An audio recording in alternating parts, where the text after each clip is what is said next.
Let's talk about cash, because there has been a lot of attention to the cash deficit in the GOP. Is that something that can be overcome? Any signals as to how that might be changing?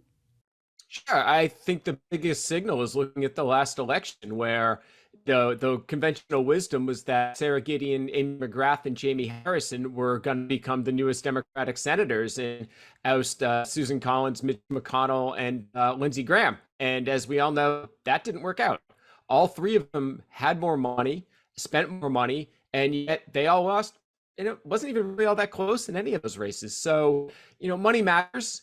Apparently, what matters most is whether you're getting local donations, small dollar local donation from people within your district. So, somebody dumping tens of $millions into a PAC or whatever that's coming from out of state money. It's not going to hurt. It's good to get TV time. You're seeing the spending going up, but that money doesn't necessarily denote voters' enthusiasm. So let's look at some of the key races, Zach. So in Ohio, Tim Ryan, J.D. Vance. What are you hearing there? Yeah, a poll came out earlier this week that showed they were within the margin of error.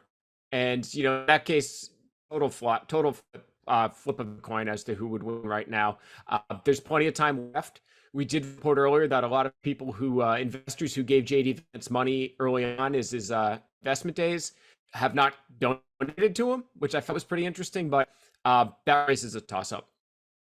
And if we move over to Georgia and Stacey Abrams, because that is a race where last I checked, significantly behind, Brian Kemp. What do you think are the, projections there from what you hear of pollsters? I've seen that as well. And for this one, rather than going back to the 2020, I think if you go previously to, she almost won the governorship of Georgia not that long ago. So, it's certainly possible that she can pull it out this time. I wouldn't write her any time until after the votes are counted.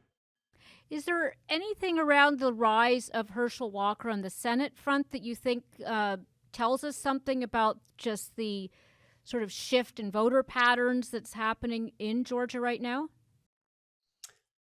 No, he's got big name recognition. I think it's we're seeing what we learned from Alabama with Tuberville, where they look at the old football coach, and he's had difficulty naming the three branches of government, and is now a U.S. senator. So I think that's showing that religion, as we certainly know, drives people to the ballot box, and football down south is a type of religion.